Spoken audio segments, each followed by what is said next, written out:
പേര് പൃഥ്വി എന്നാണ്. ഞങ്ങൾ തൃശ്ശൂരിൽ നിന്നാണ് വരുന്നത്. ഞങ്ങൾ കൃപാസനം മാതാവിൻ്റെ ഉടമ്പടീനെ കുറിച്ചിട്ടൊരു സാക്ഷ്യം പറയാൻ വേണ്ടിയിട്ടാണ് ഇവിടെ വന്നിരിക്കുന്നത്. ഞങ്ങൾക്ക് ആദ്യം കൃപാസന മാതാവിനെ കുറിച്ചോ ഉടമ്പടീനെ കുറിച്ചോ വലിയ അറിവുകളൊന്നും ഉണ്ടായിരുന്നില്ല. അപ്പോൾ സാമൂഹ്യ മാധ്യമങ്ങളിൽ എല്ലാവരും പറഞ്ഞ പോലെ ഒരുപാട് ട്രോളുകളും അതും കണ്ടതിന് ശേഷം ഞങ്ങൾ അല്പവിശ്വാസികളായിട്ടാണ് ആദ്യം ഇങ്ങോട്ട് വന്നതെങ്കിലും ഉടമ്പടി എടുക്കുന്നതിന് മുമ്പ് തൊട്ടേ ഞങ്ങൾക്ക് ഓരോരോ അനുഭവങ്ങളായിട്ട് കിട്ടിത്തുടങ്ങി. അതിന് ഏറ്റവും വലിയ ഒരു അനുഭവമാണ് ഇപ്പോൾ എൻ്റെ ഡാഡി ഇവിടെ നിങ്ങൾക്ക് പങ്കുവയ്ക്കാനായിട്ട് നിൽക്കുന്നത്. അത് ഉടമ്പടി എടുത്ത് ഞങ്ങൾ കഴിഞ്ഞ വർഷം ഒക്ടോബറിലാണ് ഉടമ്പടി എടുത്തത്. ഉടമ്പടി എടുത്ത് 45 ദിവസത്തിനുള്ളിൽ തന്നെ ഞങ്ങൾക്ക് വലിയൊരു അനുഭവം ഉണ്ടായി. അപ്പോൾ അനുഭവം ഷെയർ ചെയ്യാനായിട്ട് ഞാൻ ഡാഡിക്ക് കൊടുക്കാം. എൻ്റെ പേര് ഡേവിസ്, സ്ഥലം കാളത്തോട്, തൃശ്ശൂർ ജില്ലയിൽ കാളത്തോട് എന്ന സ്ഥലത്താണ് താമസിക്കുന്നത്. എൻ്റെ ജോലി പത്രത്തിൻ്റെ ഏജൻറ്റിനാണ്. പത്രവിതരണം, പത്രത്തിൻ്റെ സംബന്ധിച്ചുള്ള ജോലികളാണ് ചെയ്യുന്നത്. എനിക്ക് പത്രം വിതരണം ചെയ്തിട്ട് ബാങ്കിൽ നിന്ന് ഒരു 75,000 റുപ്യ കിട്ടാനുണ്ടായിരുന്നു. 10 വർഷമായിട്ട് ആ പൈസ കിട്ടാൻ വേണ്ടിയിട്ട് പല വാതിലുകളും മുട്ടി, പല ഉന്നതമായ ആൾക്കാരെയായിട്ടും സമീപിച്ചു. അപ്പോൾ ഓരോ കാരണങ്ങൾ പറഞ്ഞ് അത് മുടക്കി പോകുമായിരുന്നു. അത് ഞാൻ ഒരു മാനേജറെടുത്ത് ചിലപ്പോൾ പറയും, ഞാൻ ഇരിക്കുന്ന സമയത്തല്ലുള്ളൂ ഈ പൈസ തരാറുള്ളത്. അതും മറ്റേ മാനേജറായിരുന്നു. അപ്പോൾ പുതിയ മാനേജർ പേരും പറയാം, മറ്റേ മാനേജരോട് ചോദിച്ചു, എനിക്കറിയില്ല. അങ്ങനെ പറഞ്ഞ് 10 കൊല്ലത്തോളം എന്നെ നടത്തിച്ചു. ഞാൻ പത്രം വിട്ടിട്ട് ജീവിക്കുന്ന ഒരു വ്യക്തിയാണ്. 75,000 റുപ്യക്കൊക്കെ ഇത്ര വലിയ ഭീമമായ സംഖ്യ നിർത്തിയിട്ട് വളരെയധികം എന്നെ ബുദ്ധിമുട്ടിച്ചു. അവസാനം ഞാനിങ്ങനെ ഇടയ്ക്ക് പുത്തമ്പള്ളിയിൽ പോവും. തൃശ്ശൂർ പുത്തമ്പള്ളിയിൽ പോയി അവിടെ ഇരിക്കും. അങ്ങനെ ഒരു ദിവസം ഇരിക്കുമ്പോൾ അവിടുത്തെ ഒരു കൊച്ചച്ഛൻ വന്ന്, എന്താ അപ്പച്ച അങ്ങനെ ഇരിക്കുന്നേ, വിഷമിച്ചിരിക്കണ്ടല്ലോ എന്ന് പറഞ്ഞു. അപ്പം ഞാൻ അച്ഛനോട് തുറന്നു പറഞ്ഞു, അച്ഛാ, എനിക്കിങ്ങനെ പത്രം വിതരണം ചെയ്ത് നടക്കുന്ന ആളാണ്. എനിക്ക് ബാങ്കിൽ പത്രം വിതരണം ചെയ്തിട്ട് എനിക്ക് ഇത്ര പേർക്ക് 75,000 റുപ്യ കിട്ടാനുണ്ട്. അത് കിട്ടാനില്ല, പല കാരണങ്ങൾ പറഞ്ഞ് അവർ മുടക്കുക. അപ്പം അതിന് ഒരു പരിഹാരം എനിക്ക് ഉണ്ടാക്കി തരണം എന്ന് പറഞ്ഞു. അപ്പം അച്ഛൻ, ഞാനൊരു പരിഹാരം പറഞ്ഞാൽ അത് ചെയ്യാൻ പറ്റുമെന്ന് ചോദിച്ചു. അച്ഛ എന്ത് പറഞ്ഞാലും ഞാൻ അത് ചെയ്യാമെന്ന് പറഞ്ഞു. അങ്ങനെ അച്ഛൻ എന്നെ വിളിച്ച് എന്നോട് ഇവിടെ നിൽക്കാൻ പറഞ്ഞു, മുട്ടൂത്തി അവിടെ നിൽക്കാൻ പറഞ്ഞു. ഞാൻ മുട്ടൂത്തി നിന്നു. അച്ഛൻ തലയിൽ കൈവച്ചിട്ട് പ്രാർത്ഥിച്ചു. എന്നിട്ട് പറഞ്ഞു, ഞാൻ പറയുന്നമാരെ കാര്യങ്ങൾ ചെയ്യുക, അതേപോലെ ചെയ്ത് കഴിഞ്ഞാൽ നിങ്ങൾക്ക് കിട്ടാനുള്ള പൈസ കിട്ടാനുള്ള സംവിധാനം ഉണ്ടാക്കി തരുമെന്ന് പറഞ്ഞു.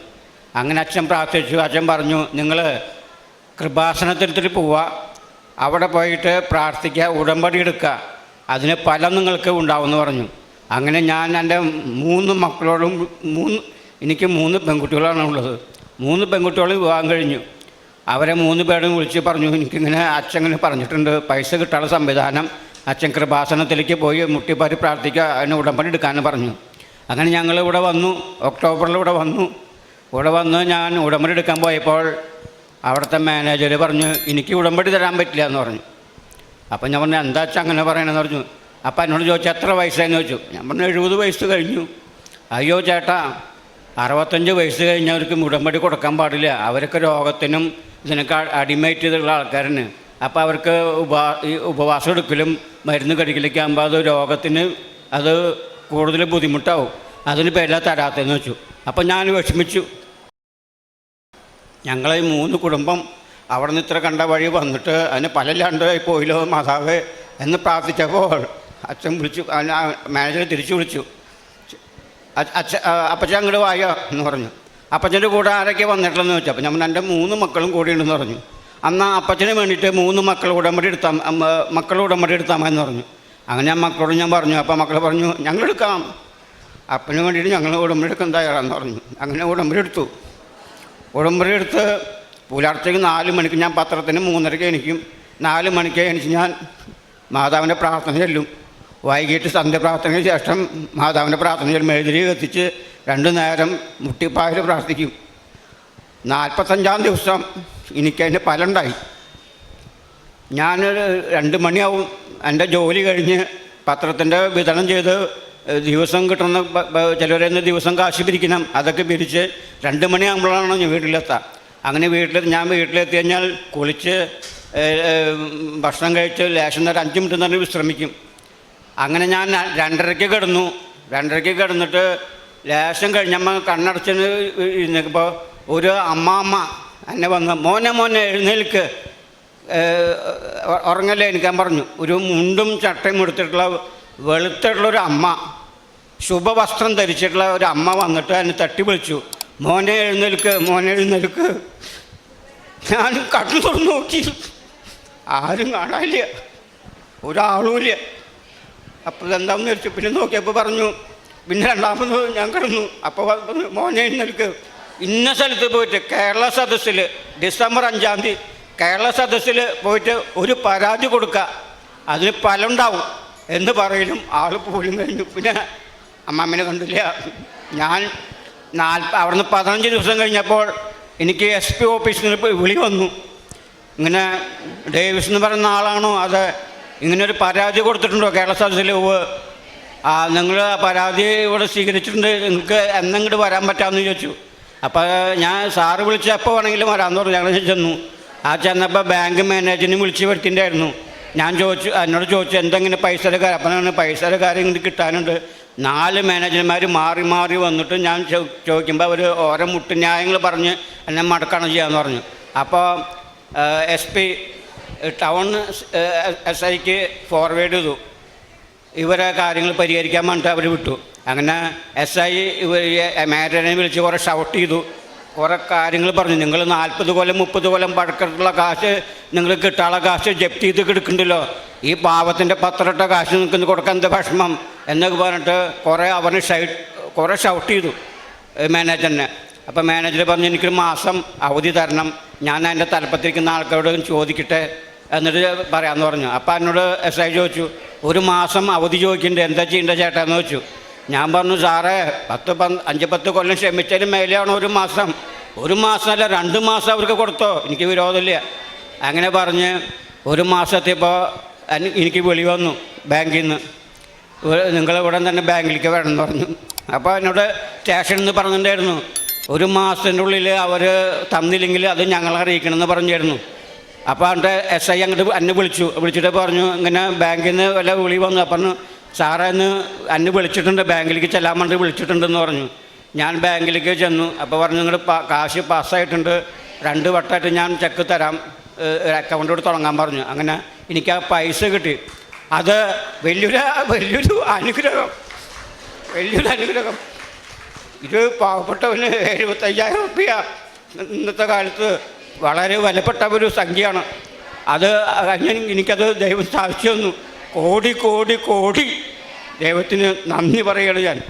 രണ്ടാമത്തെ കാര്യം, എൻ്റെ ഭാര്യ, ഞങ്ങൾ മിക്ക കൊല്ലം വേളാങ്കണ്ണിക്ക് പോകാറുണ്ടായിരുന്നു. അങ്ങനെ ഞങ്ങൾ 3 മക്കളും അമ്മയും കൂടി വേളാങ്കണ്ണി പോയി അവിടുത്തെ കാര്യങ്ങളൊക്കെ നടന്ന് അവർക്ക് വഴിപാടുകളൊക്കെ ചെയ്ത് പിറ്റേ ദിവസം ഞായറാഴ്ച രാവിലെ 9 മണിക്കുള്ള കുർബാന കണ്ടിട്ട് ഈ എൻ്റെ 2 ചെറിയ, എനിക്ക് 3 പെൺകുട്ടികളായിരുന്നു, മൂത്ത മോൾക്ക് 2 പെൺകുട്ടികൾ.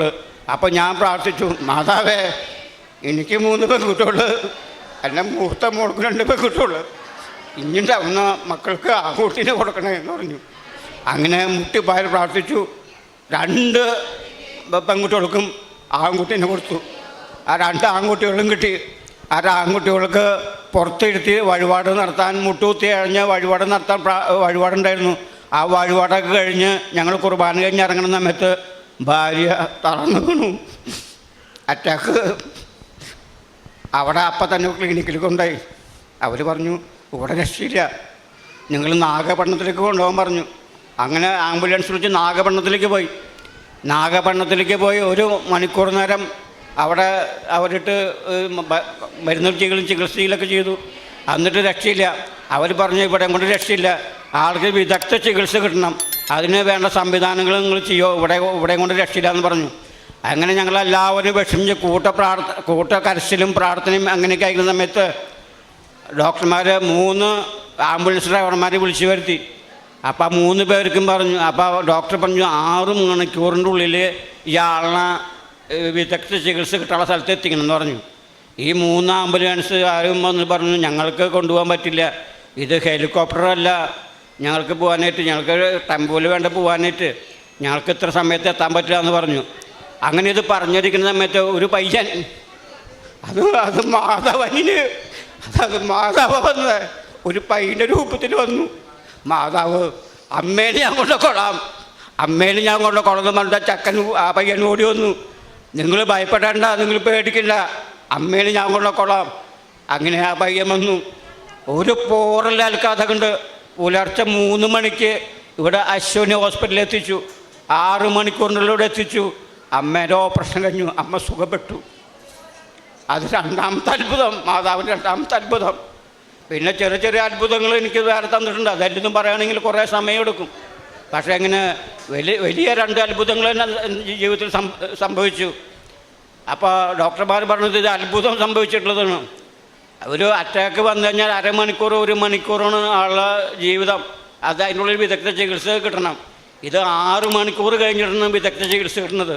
അപ്പോൾ ഡോക്ടർമാർ പറഞ്ഞു ഇത് അത്ഭുതം നടന്നിട്ടുള്ളത്. അവിടെ ഇതിൻ്റെ സീനിയറായിട്ടുള്ള ഡോക്ടർ, എൻ്റെ മോള് BSc നഴ്സിംഗാണ്, ആ ഡോക്ടർ കൂടെ 2 കൊല്ലം വർക്ക് ചെയ്തിട്ടുള്ളതാണ്. അപ്പോൾ അതിന് അവൾ അശ്വിനിലേക്ക് പോകാം. ആ ഡോക്ടർ അശ്വിനിയിലിരിക്കുന്നത്, അയാൾ ഹാർഡിയോളജിസ്റ്റ്, ഇൻ്റർനാഷണൽ ഹാർഡിയോളജിസ്റ്റാണ്. അപ്പോൾ അയാളുടെ അടുത്തേക്ക് പോകണം, അയാളെ കാണണം. അപ്പോൾ എൻ്റെ ബോസാണെന്ന് പറഞ്ഞു. അങ്ങനെ ആ ഡോക്ടറെ അടുത്തേക്ക് പോയത്. ആ ഡോക്ടർ പറഞ്ഞു ഇത് അത്ഭുതം നടന്നിട്ടുള്ളതാണ്, ഞങ്ങളുടെ കഴിവല്ല, ഇത് അത്ഭുതം നടന്നിട്ടുള്ളതാണ്. ഞങ്ങളുടെ ആരും അവിടെ 3 ഡോക്ടർമാരും പറഞ്ഞു ഞങ്ങളുടെ കഴിവല്ല, ഇത് അത്ഭുതങ്ങൾ നടന്നിട്ടുള്ളതാണ്. അപ്പോൾ അങ്ങനെ മാതാവിൻ്റെ അത്ഭുതങ്ങൾ എനിക്ക് 2 വട്ടം നേരിൽപ്പെട്ട് അനുഭവപ്പെട്ട വ്യക്തിയാണ്. അങ്ങനെ ചെറിയ ചെറിയ കുറേ അത്ഭുതങ്ങൾ എനിക്ക് തന്നിട്ടുണ്ട്. അതിനെല്ലാം ഞാൻ കോടി നന്ദി പറയണു. ദൈവത്തിനും കൃപാസന മാതാവിനും എല്ലാ ഇതിനും നന്ദി പറയുന്നു. ദൈവമേ നന്ദി, ദൈവമേ സ്തോത്രം, ദൈവമേ നന്ദി, ദൈവമേ സ്തോത്രം, ദൈവമേ നന്ദി, ദൈവമേ സ്തോത്രം. ഞങ്ങളുടെ ആത്മീയ ജീവിതത്തിലുണ്ടായ മാറ്റങ്ങളെന്ന് പറഞ്ഞു കഴിഞ്ഞാൽ ഞങ്ങൾക്ക് കുടുംബത്തിൽ എന്തെന്നില്ലാത്തൊരു സമാധാനം, അല്ലെങ്കിൽ എന്താ പറയുക, കുടുംബ പ്രാർത്ഥന എത്തിക്കാനുള്ളൊരു പ്രചോദനം. അല്ലെങ്കിൽ നമ്മുടെ വീട്ടിലെല്ലാവർക്കും കുടുംബ പ്രാർത്ഥനയുടെ സമയത്ത് ഒരു അലസത, മടി എല്ലാം വരണതാണ്. പക്ഷേ നമ്മുടെ ജീവിതത്തിൽ ഇങ്ങനെ മറക്കാനാവാത്ത ഒരു അനുഭവങ്ങൾ ഉണ്ടാവണത് മാതാവിലോട്ടും ദൈവത്തിലോട്ടും കൂടുതൽ അടുക്കാൻ വേണ്ടിയിട്ടാണ്. അപ്പോൾ എത്ര മടിയുള്ള ആൾക്കാരാണെങ്കിൽ കൂടിയിട്ട് നമുക്കിങ്ങനെ ഓരോ അനുഭവങ്ങൾ കിട്ടുമ്പോൾ എന്നും പ്രാർത്ഥന എത്തിക്കാനും അല്ലെങ്കിൽ പള്ളിയിൽ പോകാനും അതുപോലെ പ്രേക്ഷിത പ്രവർത്തനങ്ങൾ നടത്താനും നമുക്ക് ഒരു മടിയും തോന്നില്ല. ചിലരൊക്കെ നമുക്ക് ഇവിടെ ഉടമ്പടി എടുത്തതിന് ശേഷം പത്രം നമ്മൾ വീട്ടിൽ വെക്കണ കാണാം, അത് കൊടുക്കാനുള്ളൊരു മടി കാണാം. പക്ഷേ ആ പത്രം നമ്മൾ കൊടുക്കുന്നത് വലിയൊരു പ്രേക്ഷിത പ്രവർത്തനമാണ്. നമ്മൾ വഴി മാതാവിൻ്റെ കാര്യങ്ങൾ മറ്റുള്ളവർ, അതേപോലെ ഹിന്ദുക്കൾ, പല ജാതിയിലും പല മതത്തിലും പെട്ട ആൾക്കാർക്ക് നമ്മൾ വഴി ഒരു പ്രചോദനം നൽകുകയാണ്. അതേപോലെ നമുക്ക് പറ്റാവുന്ന സഹായം, അത് ചിലപ്പോൾ ഒരു നേരത്തെ ഭക്ഷണമാവാം, അതല്ലെങ്കിൽ നമ്മളൊരു രോഗിക്ക് നമ്മളുടെ വാക്കുകൾ കൊണ്ടുള്ളൊരു ആശ്വാസവാക്കാവാം. അതൊക്കെ നമുക്കൊരു ആത്മീയമായിട്ട് അങ്ങനെയൊക്കെ ചെയ്യാൻ തോന്നും ഈ ഉടമ്പടി എടുക്കണ വഴി. അത് നമുക്ക് മാതാവ് ചിലപ്പോൾ തോന്നിപ്പിക്കണമായിരിക്കാം. അപ്പം അതുവഴി നമ്മുടെ കുടുംബത്തിനും അതേപോലെ മറ്റുള്ളവർക്കും വലിയൊരു അനുഗ്രഹമാണ് നമ്മൾ വഴി കിട്ടാൻ പോണത്. അപ്പോൾ ഉടമ്പടി എടുക്കണേലും അതേപോലെ പ്രേക്ഷിത പ്രവർത്തനങ്ങൾ ചെയ്യണേലും കാരുണ്യ പ്രവർത്തനങ്ങൾ ചെയ്യണേലും ആരും മടി കാണിക്കരുതെന്നാണ് എനിക്ക് പറയാനുള്ളത്. അത് എൻ്റെ ജീവിതത്തിൽ നിന്നാണ് എനിക്ക് പറയാനുള്ളത്. അപ്പോൾ ഇത്രയും അനുഗ്രഹങ്ങൾ തന്ന കൃപാസനം മാതാവിനും ദേവകുമാരനും 1000 നന്ദി, സ്തുതി, സ്തോത്രം. പരിശുദ്ധ അമ്മയുടെ മധ്യസഹായത്തിൽ ഇപ്പം ഈ മകളാണ് ഉടമ്പടി എടുത്തതും ഉടമ്പടിയിൽ ഈ കുടുംബത്തിൻ്റെ നിയോഗങ്ങൾ സമർപ്പിച്ചതും. അപ്പം അപ്പച്ചൻ്റെ സാക്ഷ്യം പറയാനായിട്ടാണ് ഇന്ന് അപ്പച്ചനെയും കൂട്ടി വന്നത്. നമ്മളെപ്പോഴും സാക്ഷ്യം പറയുമ്പോൾ നമ്മൾ ആഗ്രഹിക്കുന്നത് ഉടമ്പടി എടുത്ത ആളും അതിന് ഉടമ്പടിയുടെ പ്രാർത്ഥനയുടെ ഫലം ലഭിച്ച ആളും ഒരുമിച്ച്, കാരണം നമ്മൾ ദൈവത്തിന് കൊടുക്കുന്ന ഒരു വലിയൊരു പ്രചോദനവും ഒരു സമ്മാനവും കൂടിയാണ് ഓരോ സാക്ഷ്യം എന്ന് പറയുന്നത്. അപ്പോൾ അതിൽ ഏറ്റവും ബെസ്റ്റ് പോസിബിളായിട്ടുള്ള വഴിയിൽ അത് ചെയ്യുമ്പോഴാണ് അത് നമ്മൾ പഴയ നിയമം തൊട്ട് ആബേലിൻ്റെ കാഴ്ച എന്നൊക്കെ പറഞ്ഞ് നമ്മൾ പഠിക്കുന്നത് അതാണല്ലോ. അല്ലെ കടിഞ്ഞൂലുകളെല്ലാം എനിക്ക് തരണമെന്നൊക്കെ കർത്താവിൻ്റെ കൽപ്പനയുടെ ഭാഗം എന്ന് പറയുന്നത് ഏറ്റവും ദൈവത്തിന് കൊടുക്കുമ്പോൾ ഏറ്റവും ബെസ്റ്റായിട്ടൊരു. അപ്പോൾ നമ്മൾ ഉടമ്പടിയിൽ ഈ ഒരു പ്രിൻസിപ്പിളുണ്ട്, നിങ്ങൾ അറിഞ്ഞും അറിയാതെയാണെങ്കിലും രാവിലെ 5:30 എന്നൊക്കെ പറയുമ്പോൾ അതിൽ ഇതിൻ്റെ എല്ലാം ഒരു ദൈവശാസ്ത്രത്തിൻ്റെ പിന്നിലും ഒരു ദിവസത്തിൻ്റെ ഏറ്റവും തുടക്കം, ഏറ്റവും പ്രധാനപ്പെട്ട ഒരു സമയം ദൈവം. അപ്പം ഇതിൻ്റെ പിന്നിലെല്ലാം അങ്ങനെ ഒരു പ്രാർത്ഥനയുടെ ഒരു പഠനമുണ്ട്. അപ്പോൾ ഇതിൽ ഈ മകളാണ് ഉടമ്പടി എടുത്തത്. അപ്പോൾ ഉടമ്പടി എടുക്കുന്നവർക്കാണ് ഒരു കുടുംബത്തെ ലീഡ് ചെയ്യുന്നത്. അത് നിങ്ങൾ നേരത്തെ ആ മകൻ സാക്ഷ്യം പറഞ്ഞപ്പോഴും ഈ മകൾ സാക്ഷ്യം പറയുമ്പോഴും ഇപ്പോൾ ഈ സാഹചര്യത്തിൽ അപ്പച്ചൻ ഉടമ്പടി എടുക്കാനായിട്ട് പറ്റാത്തൊരു സാഹചര്യത്തിലാണ് മകൾ ഉടമ്പടി എടുക്കുന്നത്.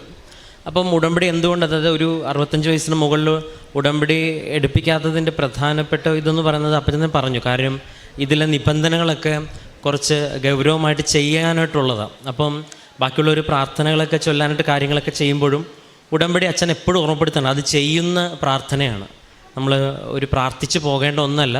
അതാണ് ആ മകളപ്പം വ്യക്തമായിട്ടത് ചെയ്യുന്നുണ്ട്. അതാണ് അതിൻ്റെ ഒരു അനുഭവം ഈ കുടുംബത്തിന് ലഭിക്കുന്നുണ്ടെന്നുള്ളത്. അപ്പം മകൾ ഉടമ്പടി എടുത്തതിൻ്റെ 45-ാമത്തെ ദിവസം, എത്രാം ദിവസം മാതാവിനെ കണ്ടെന്ന്, 45-ാമത്തെ ദിവസമാണ് അപ്പച്ചൻ ഈ പറയുന്ന പരിശുദ്ധ അമ്മയെ കണ്ടു എന്ന് പറയുന്നത്. നിങ്ങൾ സ്ഥിരം സാക്ഷ്യം കേൾക്കുന്നവർക്ക് ഇത് കേൾക്കുമ്പോൾ വലിയ അത്ഭുതം തോന്നില്ല. കാരണം മാതാവിൻ്റെ ഇങ്ങനത്തെ ഉള്ളൊരു പെരുമാറ്റം നമ്മൾ സ്ഥിരം കേൾക്കാറുള്ളതാണ്. അത് ഉടമ്പടി എടുക്കുന്ന വ്യക്തികൾ കണ്ടു കഴിഞ്ഞാൽ നമ്മൾ പറയും ഏത് സമയം കൃപാസനം എന്ന് ചിന്തിച്ചുകൊണ്ടിരുന്നാൽ പിന്നെ സ്വപ്നത്തിൽ മുഴുവൻ മാതാവ് വരാൻ സാധ്യതയുണ്ടോ എന്നൊക്കെ ചിന്തിക്കാമല്ല. പക്ഷേ പല സാഹചര്യത്തിലും പ്രാർത്ഥിക്കുന്ന ഉടമ്പടി എടുത്തവർക്കല്ല, ഉടമ്പടി ആർക്ക് വേണ്ടിയാണ് എടുത്തത് അവർക്ക് പരിശുദ്ധ അമ്മ ഒരു സാന്നിധ്യം കൊടുക്കുന്നുണ്ടെങ്കിൽ ഒരു പക്ഷേ അത് ഒരു വലിയൊരു അനുഗ്രഹമാണ്. അതിൽ ഒരു വൈദികൻ്റെ ഒരു കടന്നുവരവിനെക്കുറിച്ചും പറയുന്നുണ്ട്. അദ്ദേഹമാണ് ഇങ്ങോട്ട് ഉടമ്പടി എടുക്കാനായിട്ട് പറഞ്ഞു വിടുന്നത്. പിന്നീട് സ്വപ്നത്തിൽ പരിശുദ്ധ അമ്മ തന്നെ പ്രത്യക്ഷപ്പെട്ടു, അല്ലെങ്കിൽ സ്വപ്നത്തിൽ വന്ന് പറഞ്ഞു എന്നുള്ളതാണ്. അപ്പം ഹബക്കുക്ക് 1:5 പറയുന്നല്ലോ, കേൾക്കാൻ ആരും വിശ്വസിക്കാൻ പറ്റാൻ തക്കവിധമുള്ള അനുഭവ അടയാളങ്ങൾ ഈ കാലയളവിൽ നിങ്ങളുടെ ഇടയിൽ ഞാൻ പ്രവർത്തിക്കുന്നുള്ള പറയുന്നൊരു കർത്താവിൻ്റെ വചനമുണ്ട്. ഒരു പക്ഷേ ഉടമ്പടിയിലെ പല സാക്ഷ്യങ്ങളും കേൾക്കുമ്പോൾ നമുക്കിങ്ങനെ നമ്മുടെ ജീവിതത്തിൽ സംഭവിക്കുന്നത് വരെ നമുക്കത് എപ്പോഴും ഒരിക്കലും മനസ്സിലാവാത്തൊരു സമസ്യയായിട്ട് അതിങ്ങനെ കിടന്ന് നിലനിൽക്കുകയും അതിനെ നമുക്ക് മറുതലിച്ച് നിൽക്കാം. മറുതലിക്കുന്നവരൊക്കെയും മറുതലിച്ച് നിൽക്കുന്നു. അനുഭവത്തിലേക്ക് കടന്നു വരുന്നവരൊക്കെയും എത്രയും വേഗം അനുഭവത്തിൻ്റെ സാക്ഷികളാകുന്ന വലിയൊരു അനുഭവം. അപ്പം മകൾ പറയുന്നുണ്ട് ഉടമ്പടിയിലെ പ്രേക്ഷിത പ്രവർത്തനത്തിനെക്കുറിച്ചും. ആ ഒരു ചെറുപ്പകാലത്തിൽ തന്നെ അങ്ങനെ ഒരു ബോധ്യം നിങ്ങൾക്കറിയാമല്ലോ.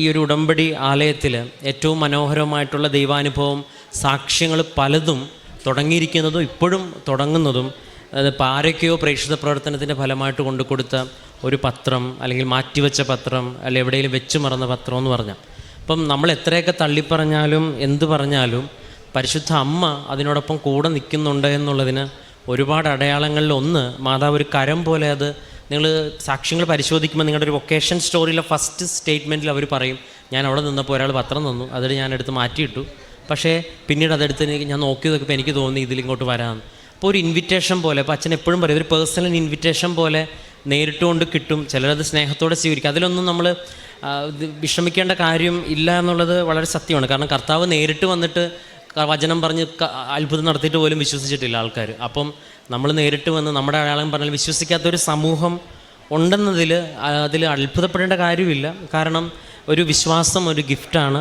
അതൊരു തുറവിയാണ്.